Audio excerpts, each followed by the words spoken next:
Welcome back to the RiftGuides WildRift video, and today we are cooking. We have some Chinese crit Aatrox with my most hated item, the Collector. But what is this? What is China doing again? And how does crit Aatrox even make any sense? We are currently in the legal one-shot, so people just want to get killed as fast as possible. So it makes sense to some degree, but even running first strike.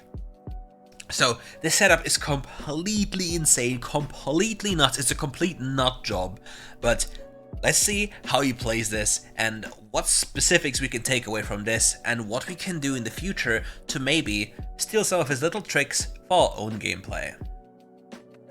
Playing against Aatrox in the very first wave is probably the most annoying thing to do. It's very difficult to just get trades in because he has his first ability, pops the ignite early to dissuade the set from going for an extended play, and now he just sits back and tries to zone the set from free XP. Set needs to be careful because the reach of Aatrox, the first ability and third ability, is very high, but with level 2, Set finally has access to his second ability, which is a lot of damage mitigation given Aatrox's bursty style. Aatrox looks for a quick little crash here, and you see the second ability of the set being stacked up, and he flashes after him.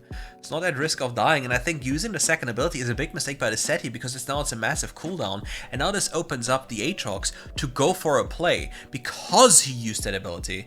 And yeah, that is very risky for the set. So keep that in mind. If you play Zed, you do not want to randomly waste your second ability because it's such a very detrimental cooldown if it's a gone. Oh, if that pull worked a little bit better, it would have been so dangerous. Nicely sidestepping the true damage component, and the Kindred picks up the free kill with a nice partial jungle clear, abusing the early pressure of the Aatrox. Jason rotating in from the mid lane to the Kindred. Kindred flashed on the minimap. We see a turn here, nice knock-up, and we get a free kill. Now everything went perfect for the Aatrox, and we have a massive base. We have armor pen boots, and we have another longsword. So if you look at the items, you see very high damage numbers in sense of lethality. We have sudden impact, we have boots of dynamism, and we have Youmuu's Ghostblade. So on the enemy team, we have very squishy champions outside, of course, of Mr. Zed, but all the other champions are relatively squishy, and we can quite literally one-tap them. And if you crit them with your passive auto attack, you full heal for your entire HP bar, and you almost instantly demolish them. And when it comes to top lane, this Scorpion is the most important objective. I keep on saying it, it's so important, and just look at the power of the Scorpion and what it does to the tower now. Just pay close attention to the minion wave, how it's targeted. Like first the normal minion walked in, now it's the cannon minion. And the most scary thing about the Scorpion is that it is targeted last. It kills all your the tower kills only minions and then kills the Scorpion, which is utter insane. Now turns onto the set here. The Jace is coming from the river. He has to make this play very fast. He has to commit for this. Walks away with the ignite, gets the kill, gets the ult reset, but the Echo and the Jace now make their appearance and pick up the poor Aatrox. But yeah, that is the most broken thing about this little baby Skarner, is that it's focused last by the tower. And this is a massive oversight by Riot Games. I think the Scorpion should be focused first, because it's like a triple cannon. Because it does so much AoE damage and overall damage, even in a trade. Like if you trade early game, like 2 minutes, and you have the Scorpion, it's like you have another jungle, like you have a jungle in your lane ganking for you. Because it does so much damage. 2 level advantage here, only 1 level now. You see big damage coming in. Zed tries to, again, like he wastes his second ability in a way that he's never allowed to do so, but the Jace is picking up a lot of kills on the mid lane. Big bot lane rotations by the enemy team. The Samira and Alistar being out-rotated here, or the enemy is not, or the teammates aren't really paying attention. Big poke coming in with the first resolve tree here. Utilizing bone plating because of the combo-centric gameplay of the set. Decent choice here because the set deals a lot of damage at the same time with the double jabs, so it makes sense. And hitting the sweet spots with Courage of the Colossus is very powerful. And again, picking up the Scorpion Already 238 gold from first strike, so this man is eating well. Also, it doesn't really fear that the set pre-procs this one, because he will always proc it before the set does. Kindred marking the set again. Looking at mid lane here. Look at the yeah, So, you know that Aatrox got nerfed for jungle, right? But there's one thing Aatrox still does very well, and it's killing people. And it's simply too much for my taste. It's too much damage. Echo jumping in, has the ultimate to go back, ults back, the kill onto the Kindred gotten by the Jace. Has no ultimate available, Vladimir flashes in, goes in for a big play, Echo picks up the Herald, the Aatrox flashes in to get the big kill onto the Jace, but the Vladimir picks it up. Big reset coming in for the Aatrox. Having Yumu's Ghostblade makes his gameplay so much easier, because it puts emphasis on his movement speed from the ultimate and allows him to hunt down anything. Also, picking up Phage for even more movement speed and extra added tankiness will make it a lot harder for the set to withstand this onslaught. And this type of gameplay, it's all about critting. It's all about demolishing the opposition and showing no mercy. So if the set gets close, he doesn't really want to use his passive auto attack here. If the set gets too close, he's protecting a wave. Look, he's holding this slow push into him, or this push into him, while denying the set access to the wave. So the set can at best only get local gold and not kill gold of the minions. This wave is too massive though, so he has to thin it out, otherwise it will be impossible to maintain this state. Alternatively, he can also crash this wave now back into the set and then take more platings. But it seems like he's choosing to tank the wave here to make it even more impossible for the enemy top laner to do anything, and you'll see a bigger abyss opening up in front of him. Because Set cannot dare to approach this, he can't even pick up the Scorpion. Going for the Scorpion now would be like, he goes for the Scorpion after he picks up this wave. Because his idea was to hold this wave as long as possible until the Scorpion spawns, and then with the Scorpion he takes down the tower for free. Because the Scorpion is too powerful of an objective. And again, he's completely denying access to the minions. And now the Aatrox chooses. Like, pulling up the Scorpion doesn't make any sense, so he just takes the town hall because he said can't defend himself. And he wants to push in another wave. And now the Scorpion, as an objective, has become less meaningful. But up until the 12th minute, this Scorpion can still do a lot of work. And it all depends on a big minion wave. Pops the ultimate for extra AD. The Echo needs to be, oh my, 624 crit on the first ability. That is like half the HP bar of the Echo. Aatrox damage is insanely overtuned. Looking at the set, dancing with him, popping the first ability, look at the damage, gets his shield out, and now you can just walk at him and get him killed if there's no backup coming. He needs to be careful though, there might be a big Chungus gamer squadron coming at him very soon, so he has to get his recall off.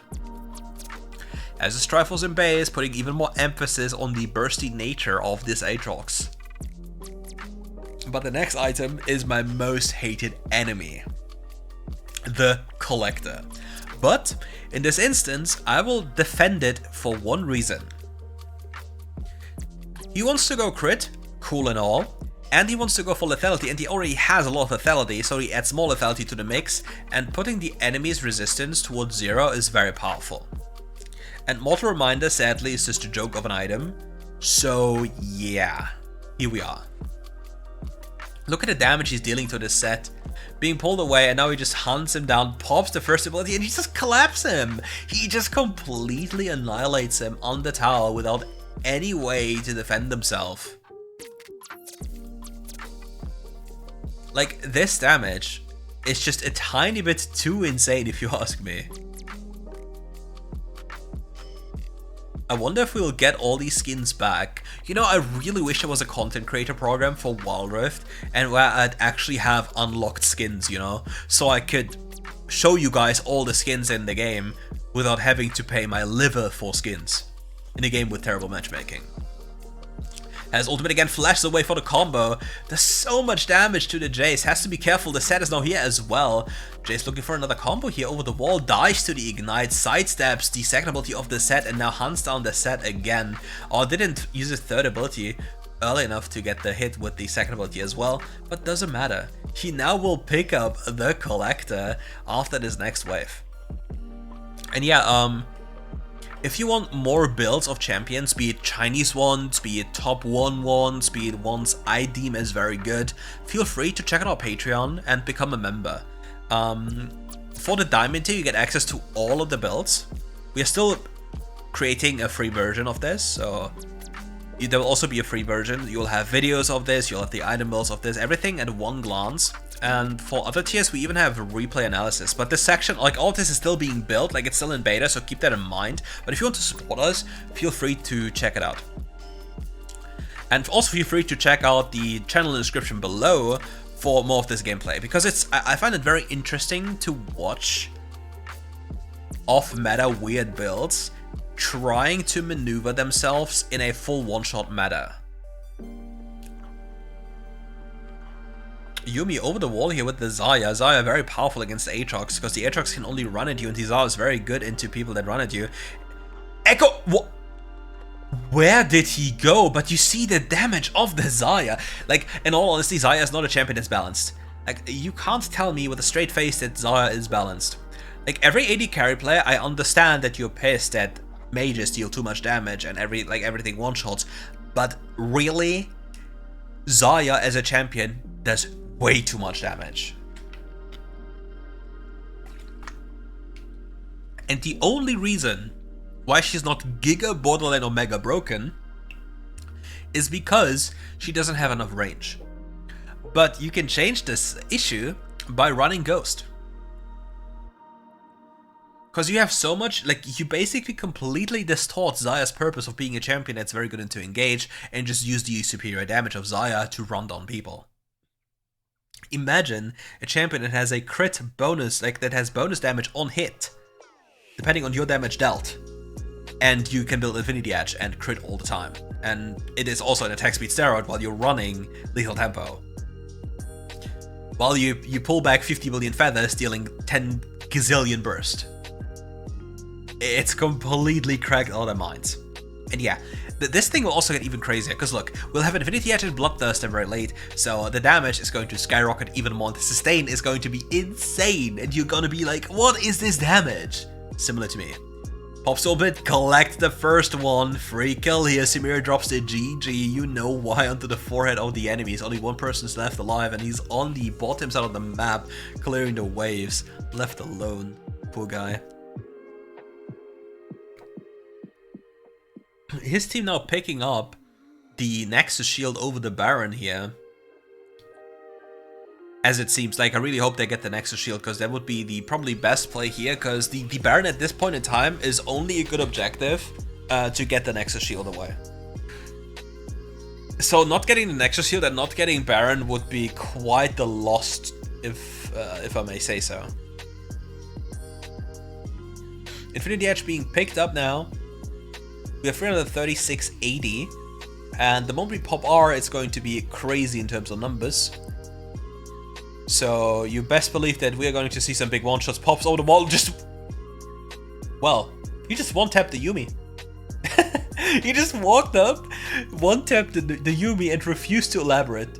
He just said, nah, I don't care, bro, you're dead. I respect that one. If there's anything, I do respect that one. And many more people are now going for the gambling addict build on AD carries, which is Infinity Edge, and I can't blame them. Infinity Edge has become so cheap and offers so much damage, because if you happen to crit, right, it sounds like stupid, like, but what if you don't crit? But still, it's 55 AD, which is only contested directly by Bloodthirster, and if you happen to crit, it's so much extra added damage. So I can't really blame you to go for an IE rush on AD carry champions, especially if you have an attack speed steroid. Oh, Echo, you don't know what's coming for you. Pops over the wall, one tap, another.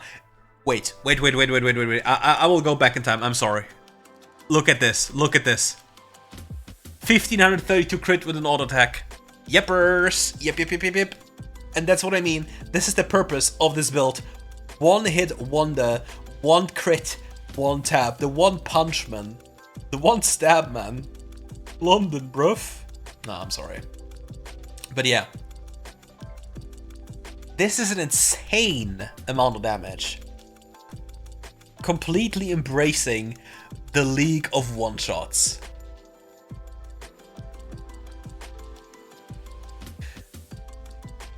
Don't hate the player, hate the game.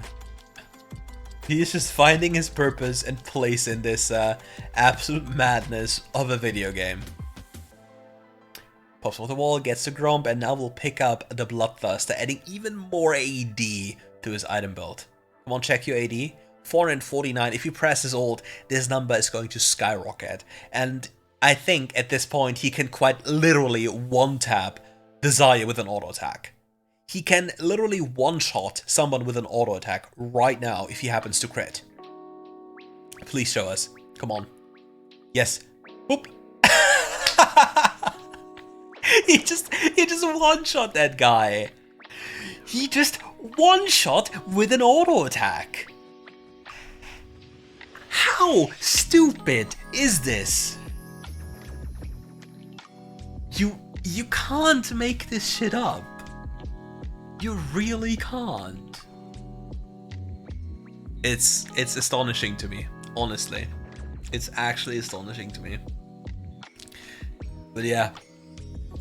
That's it for this video. We'll hop over into the montage after this screen in a few seconds. And then it's time to get some extra added hype.